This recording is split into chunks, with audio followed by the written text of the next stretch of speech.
we'll start right now. Okay, so that's term 1 stuff over here. And that's term 2 stuff. Okay, that's term 2 stuff. So this unit 3, this is all about field, the study of field.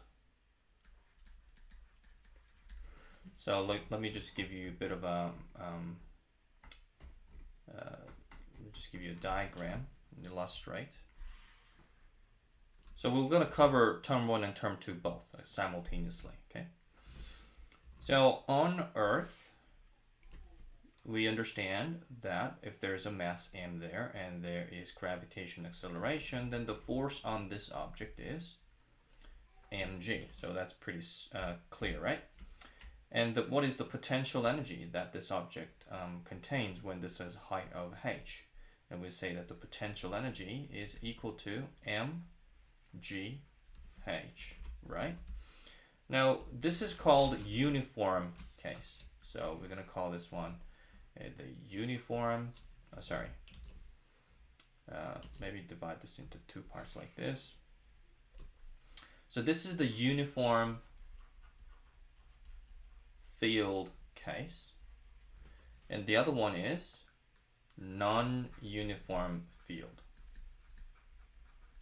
So in that case, we have the Earth, and an object is sufficiently far away from the center of the Earth, and you have the big M, small m, and the force between these two objects is given by G, capital G, m over r squared, where the distance between those two is r.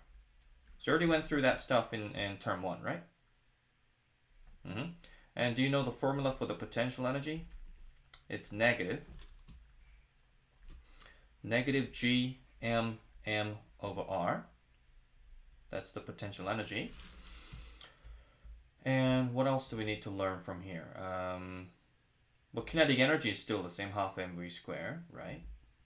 Now, we're going to talk about another case. In the electric world, we have a plate. And maybe you haven't done this yet, right? So this, let's say there's a positive plate over here. Negative plate over here. So this is what you're going to learn in term 2, that's right, yeah. So we're just going a bit advanced, okay? And let's say there's a charge Q, and the unit of, so Q stands for charge, and the unit for that is C, and C stands for Coulomb. And let's say there is a field of E, this is electric field, and that's just as in this case, there is gravitational field going downward, right? We have electric field that's going from positive to negative, like that. And the force is given by the charge Q and then the electric field E. Understand? Yeah, very similar, right? So there's an mg, this is QE. And the potential energy is equal to QED, and where D is the distance between the two plates.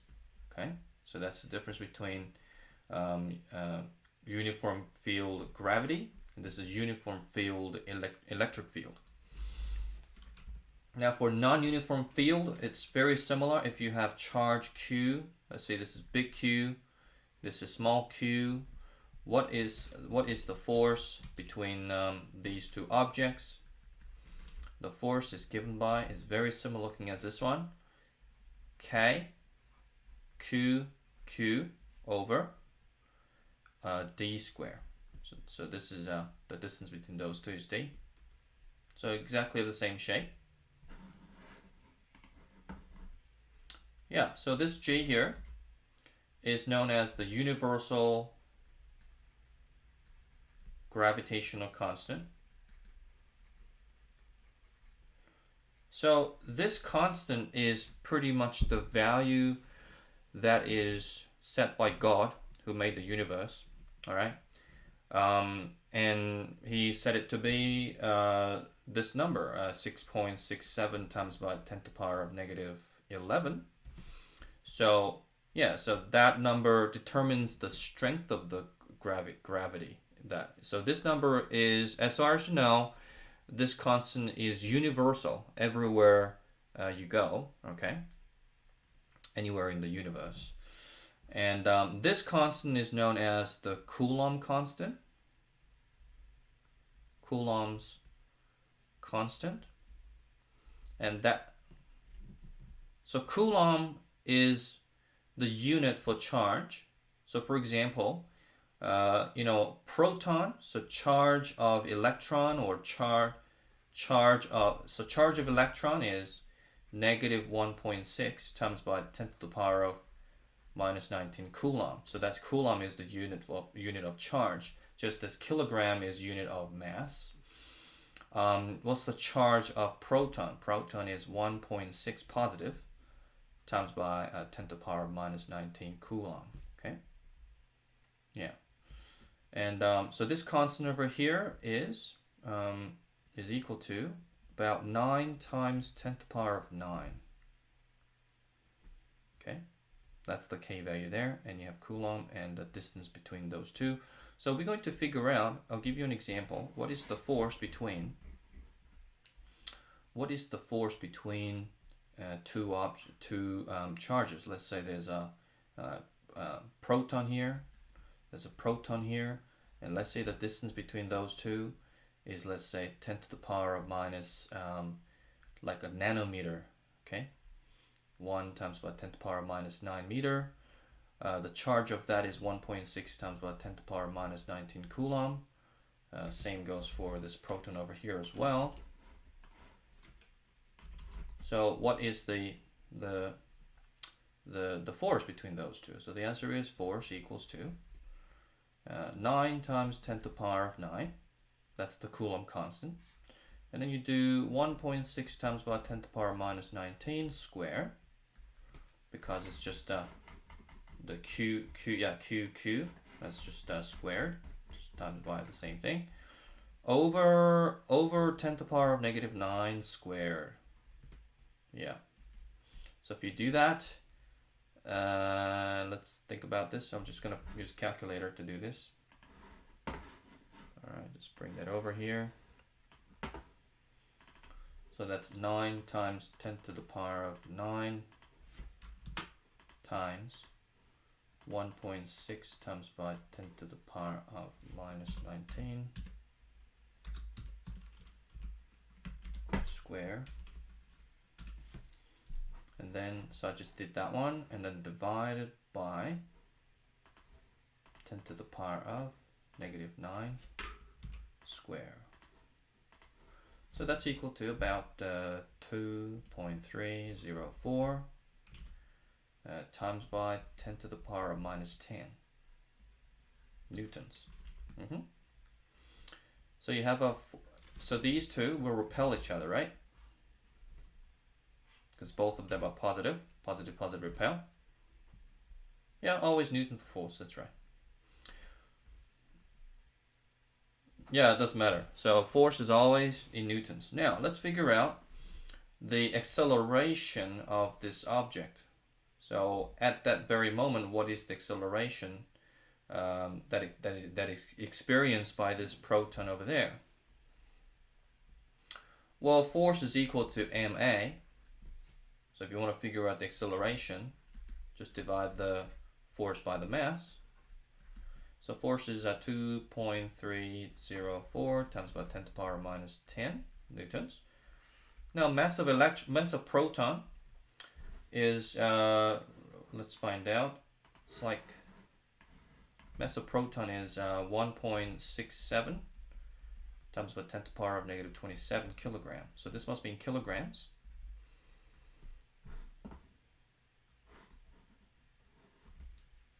Yeah, so mass of proton is 1.67 times by 10 to the power of minus 27 kilogram. Charge of proton is 1.6 times by 10 to the power of minus 19 coulomb. Anyway, so if you do that, you're gonna get tremendous amount of acceleration. So even though the force is tiny, because the mass of electron is so small, the acceleration will still be very large. So 2.304 times by 10 to the power of minus 10 over 1.67 times by 10 to the power of minus 27. So if you do that, it's 1.38 times by 10 to the power of 17 meters per second square. So you get tremendous amount of acceleration. Okay. Yeah. The speed of light is 3 times 10 to the power of 8.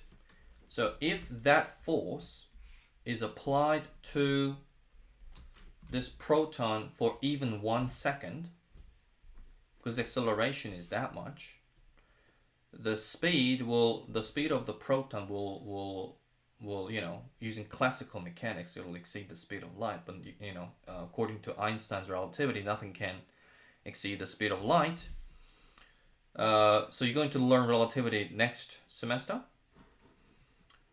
But this stuff here, this shows that even when if that force is applied to this proton, even for 1 second, then your speed will reach.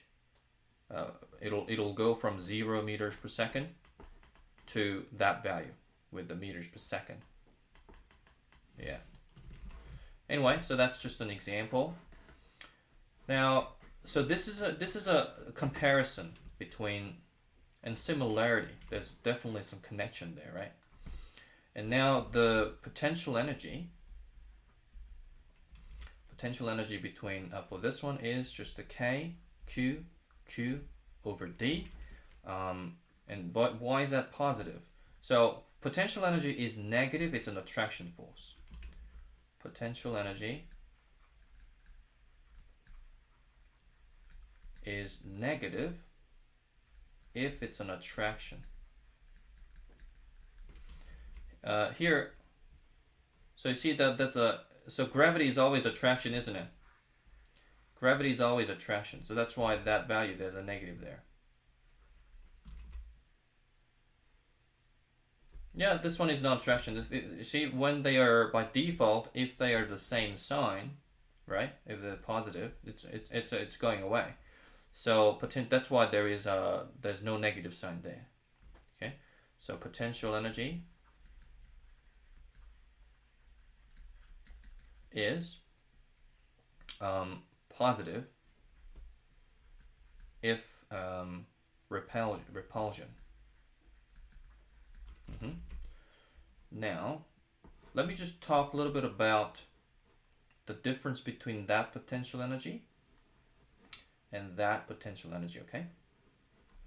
Now, in fact, when you learn this uniform field case, it's actually wrong to write mgh as the potential energy. That's actually wrong, all right?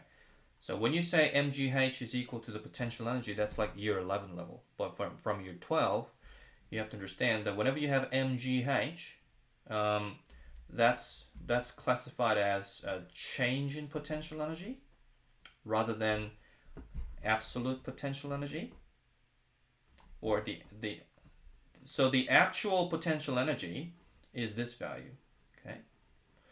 The change in potential energy is mgh. So I'm going to explain that later with an example.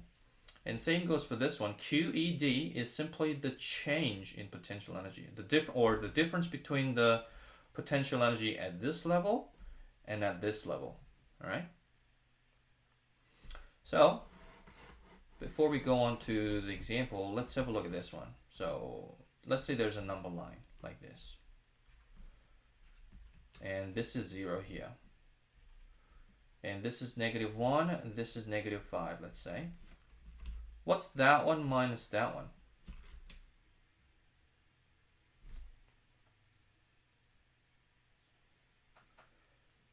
Yeah, so if you have a number line, that's 0, that's -1, that's -5. What's that one minus that one? No, that's got to be +4. that minus that is positive 4. So when you do, whenever you do, so there's one rule. So whenever you do high minus low, then the answer is positive, isn't it? Now, let's see on the surface of the Earth, and let's say there is an object over here. Let's calculate the potential energy at that level, okay? Potential energy, so this is at year 11 level. So potential energy over there is, so let's say this is 1 kilogram object. It goes down, the height is 0. Potential, so let's say this is 1 meter. Then the potential energy is equal to mg height, so that's 1 times by 9.8 times by 1. So you get 9.8 joules, right? So that's what we say about this one here. And what's the potential energy for that one there? That's mg0, so that's 0, isn't it? So this is what we used to do in year 11. Now what we do in year 12 is with this new formula. The potential energy at this level is negative g, mass of the Earth, mass of this object, over the distance square. Now, the center, the radius of the Earth, so the Earth is sort of like that, you know? Distance from the center of the Earth to the surface of the Earth is about 6,380 kilometers. So the potential energy for this one isn't actually 0. It's actually given by negative 6.67 times by 10 to the power of negative 11 times by, do you know the mass of the Earth? It's 5.9 times by 10 to the power of 24, I think. Something like 5.9 times by 10 to the power of 24, is it? Let me Google that. Mass of the Earth.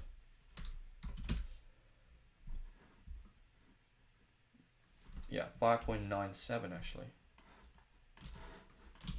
It's this number. Okay.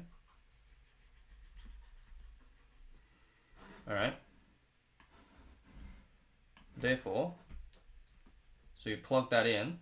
So it's a 5.972 times by 10 to the power 24 times by 1 kilogram divided by the radius is 6,380,000 meters square. Now let's work that out. I'm going to use, let me use this calculator. So I'm going to just put the negative sign later, okay? So 6.67 times by 10 to the power of negative 11 times by 5.972. Oops. 5.972 times by 10 to the power of 24 divided by bracket 6380000 square. So that gives me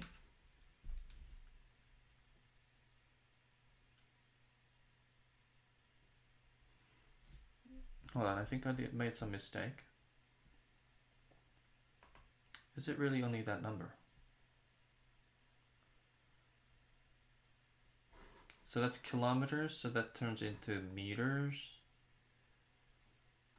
And then I square that, 5.7, no, it's 10 to the power 24 times by 1. 9.8. Let me just double check.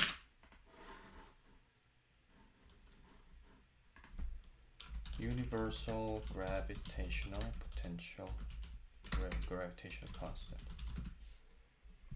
That's right, 6.67 times with 10 to the power 11.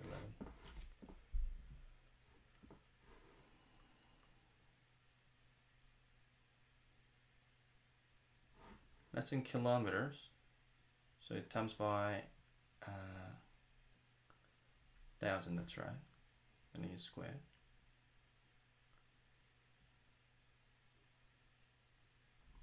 Alright, let's just write that down. I thought it was something else. Well, I get 9.78 joules, right? So, yeah, negative 9.786. So just do it like that. That's in joules. Now what I'm going to do is I'm going to calculate that one. So that's a 6.67. So that's 1 meter above. So I'm going to change that to 6380.001. Okay. By the way, let me just Google the radius of the Earth. It's a 6371 actually, 6371.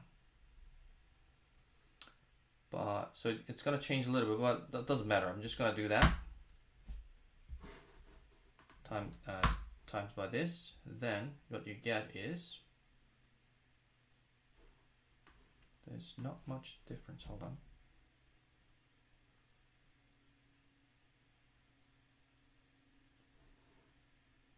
I think something's not quite right. Just give me a minute. Let me work it out. Yeah, this is a wrong answer. I think this is a wrong answer. Cannot be that number. Oh, I think I did, that's supposed to be negative 11, right? So 6.67. That one times by 5.972 times by 10 to the power of 24. And then divide that by 6380.000 squared.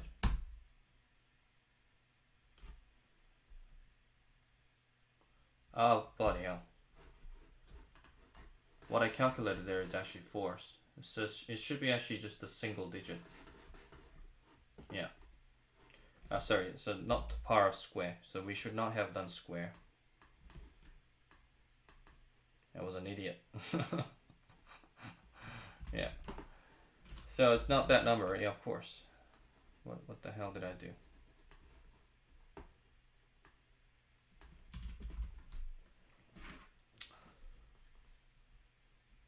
Okay, so that one there, we're just going to calculate this. So everything else is the same here for that one.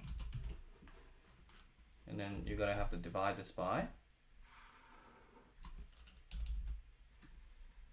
You're going to have to divide this by 6380.001. Okay, so we're going to calculate both of them and see what happens. So the potential energy, so there's a negative with that sign there. Yeah.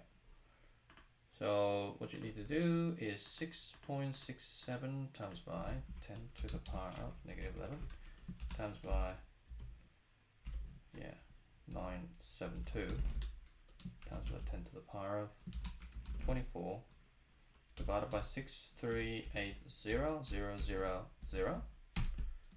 Then you get that number. That's the answer for this one. But obviously that must be negative. If we do this one divided by that with 1, then that's what I get.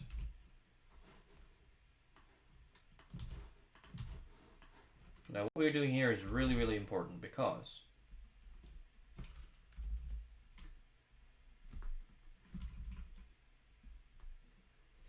alright, so energy there, we said energy there is 9.8 and energy there is 0. So what is the difference between those two? What is the change in potential energy between, it's 9.8, isn't it? Now let's talk about the change in potential energy between those two. The difference in the potential energy. So I want you to do that minus that. So this is a little bit less negative. This is even more negative, just as we saw here. Less negative minus lower, higher, more negative will result in positive number, right? You see how that's a little bit higher than this one? That's 3.5. So we're always doing high minus low. So we got to do negative. Sorry. So minus. That's right. So 62434535.67 minus negative. So there's minus negative numbers. That's why there's another two negative there. 62434545.45. Then you get 9.8.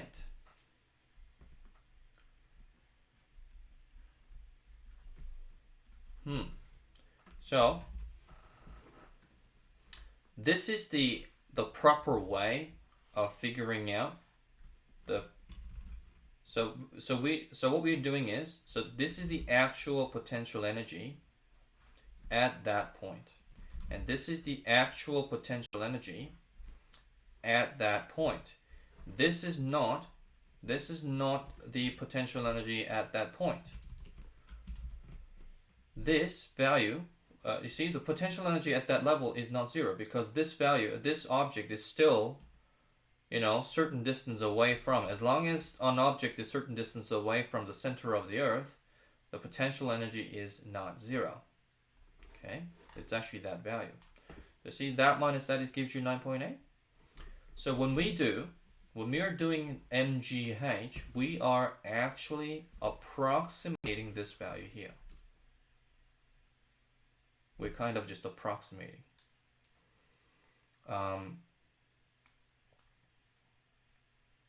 Yeah. Makes sense? Okay. So why is this an approximation? The reason is, when you have a surface like that, we say that the gravitational acceleration is 9.8, right? But actually, the gravitational acceleration over here is slightly higher than the gravitational acceleration over here. Just tiny bit, So what is so if you have a force is equal to Gmm over r squared, you see, if that converts into mg, that whole thing there is the g, right? So the g, the gravitational acceleration, is Gm over r squared. So if you do 6.67 times by 10 to the power of minus 11 times by the 5.972 times by 10 to the power of 24 over, the radius is 6371, actually 6371 000 squared, and then you change that to 1, then you get that one, right? So they're roughly the same, it's about 9.8, but this is actually, like if that's 9.8, this could be like 9.79 blah, It's slightly small. But when we calculate, the force is equal to, work is given by force times distance, right? And work is in joules. And the force required to lift this up is given by mg. That's what the force is. And then the distance is height, h. That's why we get the work equals mgh. And you see how this g changes as you go up? But we are sort of just saying that it's just 9.8 fixed value. If the distance changes in that much, then we just use that's why this is an approximation. Now, I want you to compare. Yeah.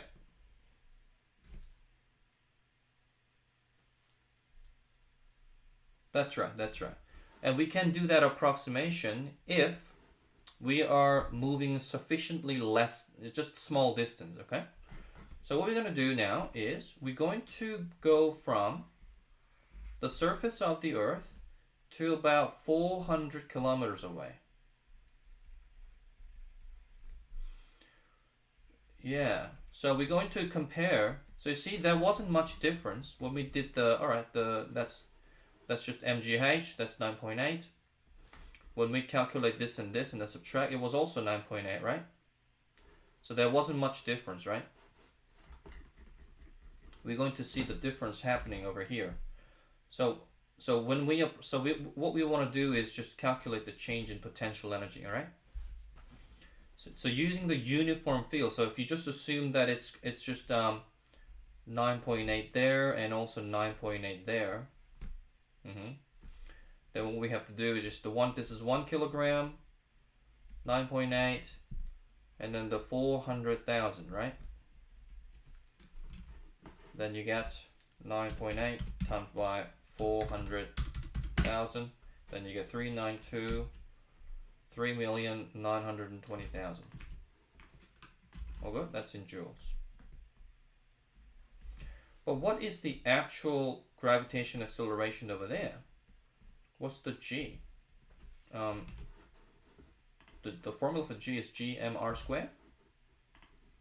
So if we do 6.67 times by 10 to the power of negative 11 times by 5.972 times by 10 to the power of 24 divided by this will be 6, 7. You know, that's right. That's 9.81, right? So that's from the surface of the Earth. But if you add the 400 kilometer, then this will change to 6771, right? Then the gravitational acceleration is actually a lot less. Well, not significantly less, but it's not going to be 9.8 anymore. You're going to feel less gravity. So it is definitely changing, right? Yeah, so if you actually want to do that, that was an approximation using the uniform field. And now let's work it out. So this is equal to negative g m over r high minus that height. So r high is from there to there, okay? And then we're gonna do that to that. That's r low, okay?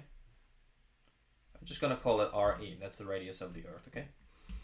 So this is negative g m little m over r radius of the Earth. So you do that. Then if you actually factorize, you don't have to do this and do that separately. You can just pull out g m out. This bit will turn positive, right? So this will be 1 over re, and this 1 over rh will be negative, right? So it simplifies to this level. And then, so do you get what I'm doing here? So you can just do all of the difference in all in one go. So I'm gonna do that. So that's just a gm1. So gm times by 1, and then 1 over the radius of the Earth is 6371000 minus 1 over 6771000, and that's what I get. Yeah, instead of 392, that's right.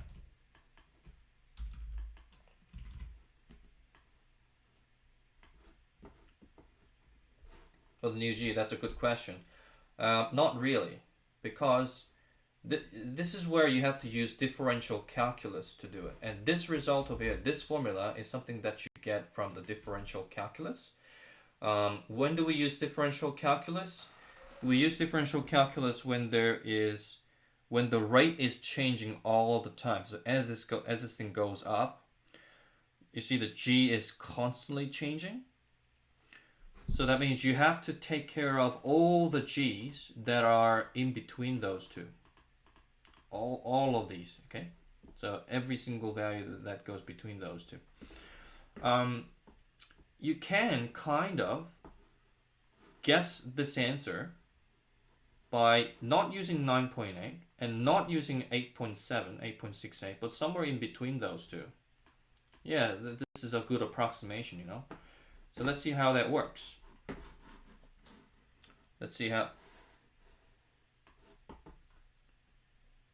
That's right. Yeah. So as you move away from the Earth, you know, there's no such thing as constant force, the force is always changing, right? So have you done some integration yet at school? You're doing math methods, right? Yeah, so this is something that might be a little bit difficult to understand. So we have force. So if this axis is force and this is distance, force and distance, and we know that work is equal to force times distance. So if you apply 100 Newton of force over 2 meters, then the work done is 100 times by 2, right? Which is 200 joules, right? So that can be calculated just by calculating this area. So for that one, you don't need any calculus.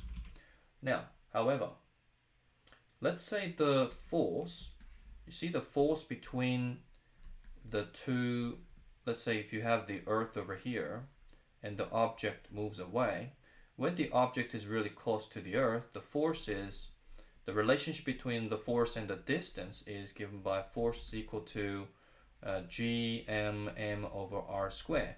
So it sort of looks like this. Force is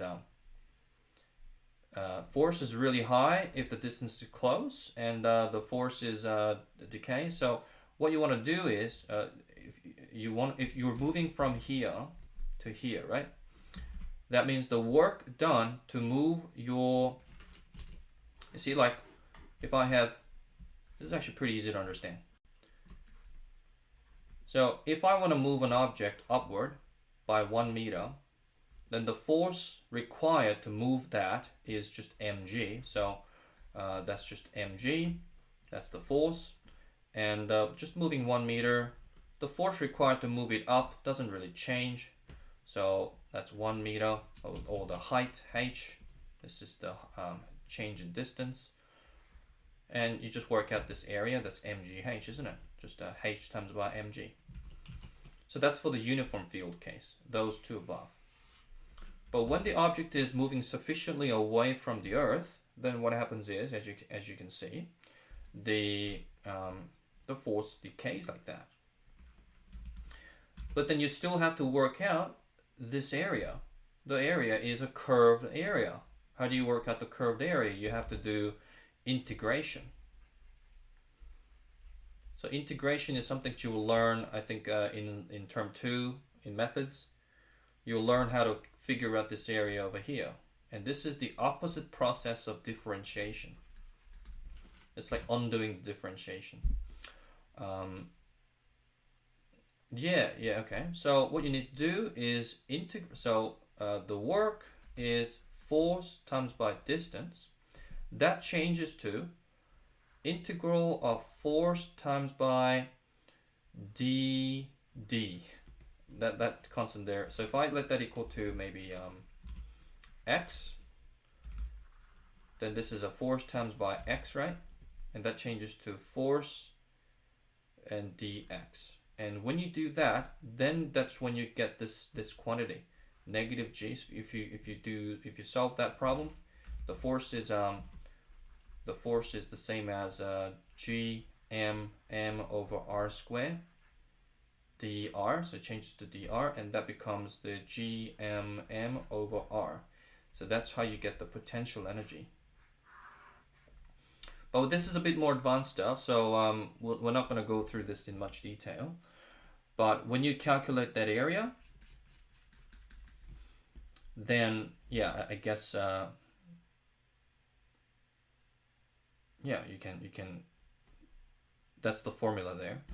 Another way, of course, is if you want to figure out this area, maybe take halfway between those two, and then just chop this area, and then put this area there over here so that it goes sort of like that, and then you work out this rectangle. That's exactly what we're going to do here right now. So take halfway between those two. See, so it's like 8.688 plus 9.8, and then divided by 2. So the gravity is around 9.2-ish. So 1 times by 9.2 times by 400,000. So times by 400,000. then you get about 3697. 369, yeah, pretty close, right? Yeah. Anyway, so that's the difference between the MGH.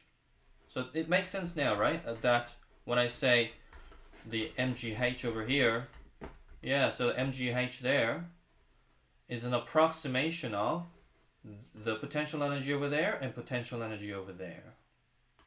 Yeah, so the approximation. Yeah, so if it's a small distance, then you do MGH. And that is not, remember, that is not the potential energy over there. It's the change in potential energy. And if you want to calculate the potential energy there, use that formula. If you want to calculate the potential energy at that point, use that formula. Okay? Yeah.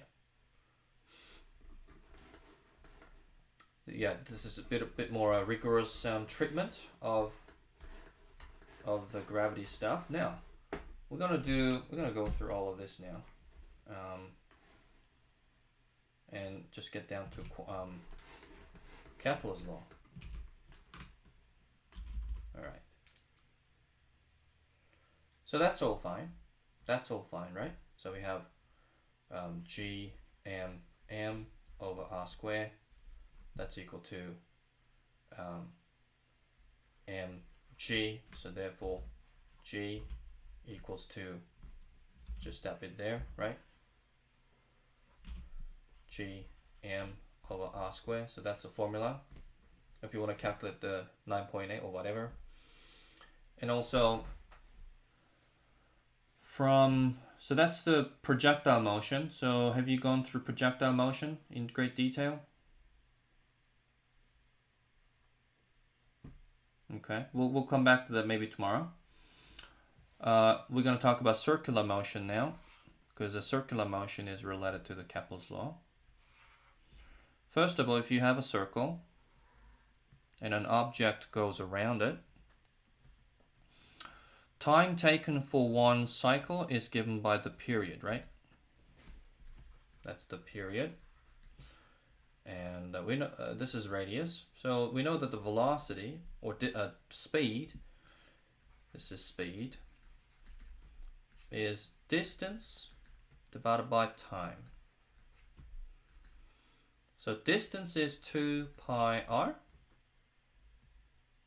So distance is 2 pi r, and that's covered in this much time. That's why you get that velocity. Okay. Now another concept we have to know is that, all right, so there is an object going in that direction, so it's always 10 meters per second. 10 meters per second. 10 meters per second. It's also 10 meters per second. So the speed is always 10 meters per second. Let's say the radius is 2 meters, okay?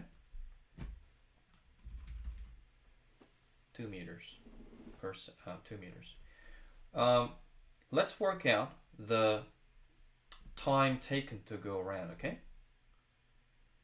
So we know that the time, so we know that the radius is 2, so circumference is 2 pi times by 2, right? This is the circumference.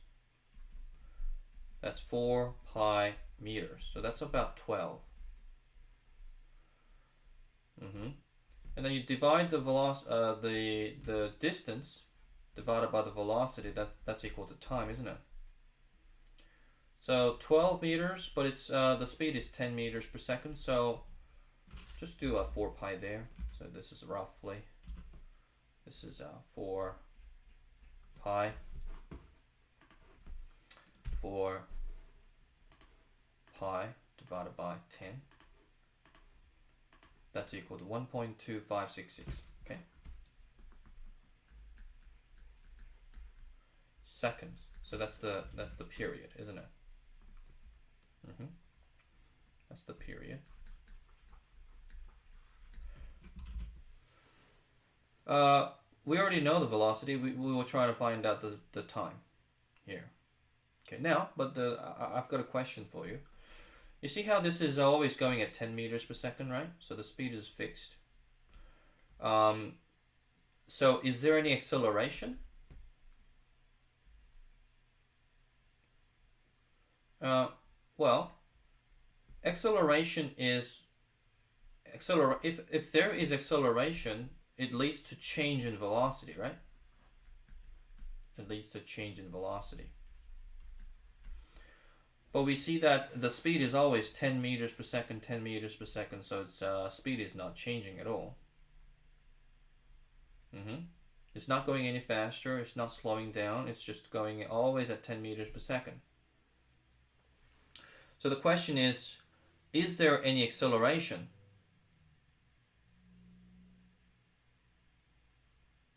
Acceleration, the speed is constant, right?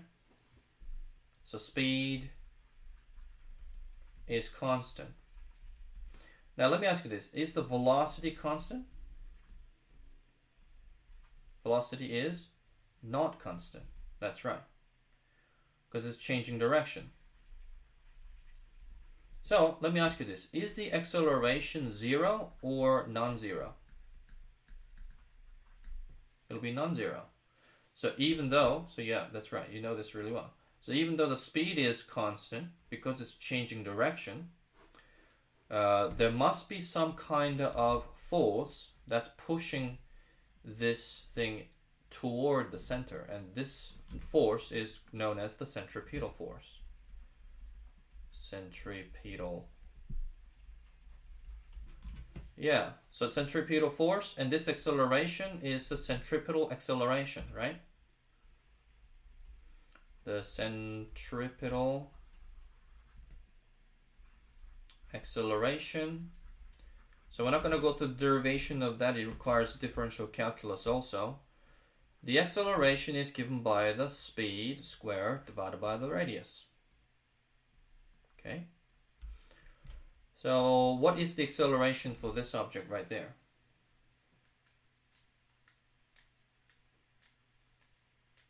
Yeah.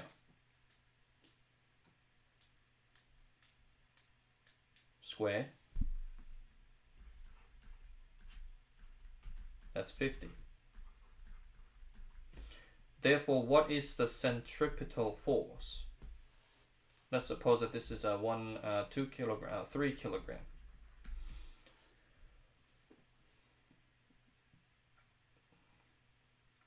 Force is MA. And this is a centripetal force is a mass times centripetal acceleration. This is a mv squared over r, right? So that's the centripetal force. Okay. Or we can just do 3 times by 50. Because that bit there is 50, right? So that's a 150 newtons. Understand? So that's why you have this equation here, which is A equals to v squared on r. The other one is a centripetal force. Now we're going to move on to the Kepler's law. Do you know much about the Kepler's law? Okay. Sure. So we have mv squared over r. Now here's the thing. That's the force, centripetal force, isn't it? Centripetal force exists for on every object going through circular motion.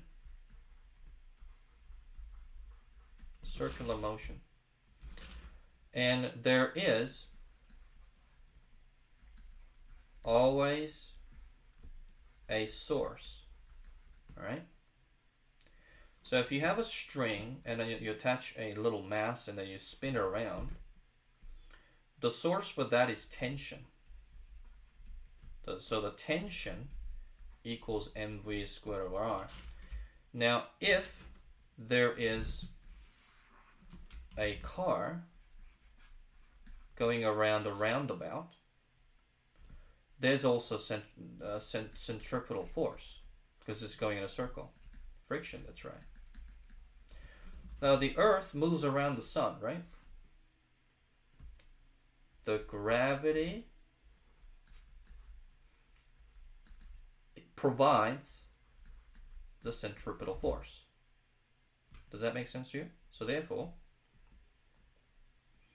yeah. So now we understand that the velocity. So just pay attention to this one over here. So just equate the gravity with the centripetal force. And we know that the velocity is equal to 2 pi r over t, true? So plug that in there. Then you get g capital M little m over r squared equals to m over r and then 2 pi r over t squared, right? And then this little m cancel out. And this r, yeah, I'm just going to expand it out. You get g m over r squared equals to 4 pi squared. And then r, this r squared will cancel out with this r here. So that will cancel with this one. And then this t squared, okay? Making sense? And then you move this around, then you get t squared over r cubed. So you move this one down there, move this one up here, move this one down there. Then you get 4 pi squared over, hold on, just gotta lock the meeting. Alright, so you get gm over here. Okay, so this is known as the Kepler's law. So, why is that useful? Because it tells us about something that's very, very interesting.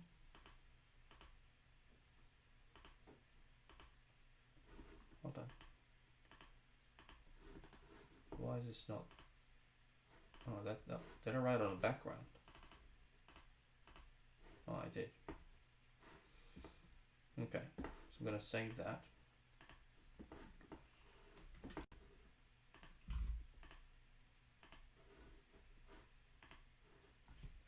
Yeah, I'll send it to your email. I already have your email address, so that's fine. Not sure. I'll double check later. Okay. So this is the Kepler's law, right? Okay. So what that means is you have some object at the center, and let's say there's a planet A and planet B. Okay. Now, the period is the time taken for this object to go around the sun, right? Let's say that's a TA. This B, time taken to go around is a TB. Okay.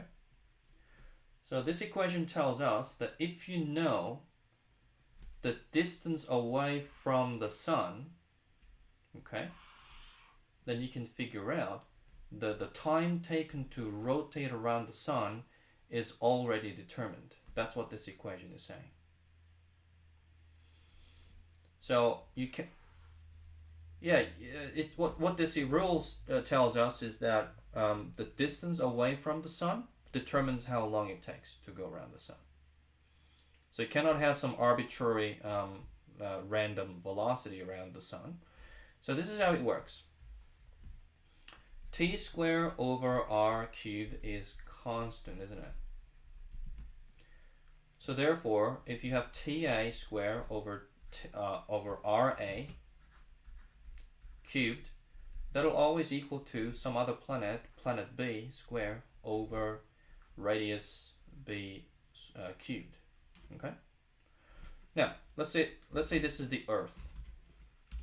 This is the Earth. Now how long does it take for the Earth to go around the sun? It takes 1 year, right? Let's suppose that our distance from the Earth to the sun is known as 1 astronomical unit. Okay.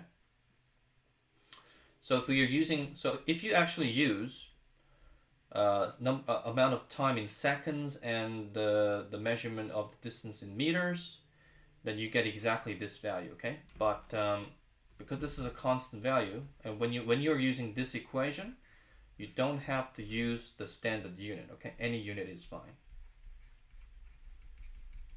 any unit is fine. Here, have to use seconds and meters. Now, just take a look. This will be 1 square over 1 cube, right? Because that's 1. Distance from the Earth to the Sun is 1. And distance from the... yeah, that's 1 year. Okay. Let's see if that's also true for Mars. Okay. Let me get some data for Mars. So, orbital period of Mars. I've got 687 days. It takes 687 days to go around the Sun, okay? How many years is that? You just got to do 687 divided by 365, right? So that's approximately 1.88 years. It's 1.88 years. Now, distance from the Earth to the Sun is about 150 million kilometers. Okay. Distance from Mars to the Sun is 218 million kilometers. Okay. So if that's 1, how much is this one then? This is the distance from the Earth to the Sun. That's, we're going to call that 1. So 218 is, so do 218 divided by 0.33 divided by 150.33. Then you get about 1.45. Okay. So 687 days is equal to this much year. That's in astronomical unit, okay? So if we're gonna check that this is actually gonna give you 1 as well. So you see, 1 year divided by 1 astronomical cube, that's equal to 1, right? Now what about this one then? This is, we're gonna change that to Mars, okay? What's the period for Mars? 1.8822, right? Square. The distance 1.45234 cube. Let's do that. Just cut it out at some point, at some decimal place.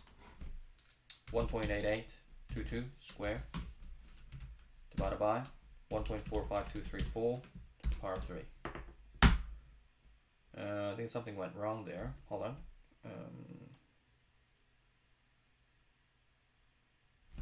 687 divided by 365. Is that really 1.88? It's supposed to give you 1 as well. Mars to the Sun is 218. So 218.33 divided by 150.33. Alright, so maybe I should include all the decimal places. Cutting it out at some decimal places actually not. Yeah, so 687 divided by 365 and then square and then divide that by yeah, this one, it's a 218.33 divided by 150.33 to the power of 3 there. That'll still give me 1.15. It's a bit weird. So, but it's close to 1, right? But I think I used to get like 1.0 something before. It's actually supposed to be that close. We'll figure out later why that is. This is giving me a little bit of error. But anyway, this is how you apply the Kepler's law. Okay. Yeah. Yeah. So I want you to use this formula from now. Okay. It's actually easier if you just stick to this one here. RA cubed over RB cubed equals to TA square over TB square. This is better, okay? So I'll give you a question. So there's a planet A, and that's distance of a 2.5 away from it, and it takes 5 days. to go around, okay? So 2.5, let's say, million, 2.5, let's say, so it goes around in 5 days, so maybe 2,000, 20,000. Okay, let's say this is the Earth, and this is a satellite A, okay? Let's say there's a satellite B, and this takes 10 days to go around the Earth, okay? Find the distance from the satellite B to the Earth using this formula, okay? So call it a day here. I've got another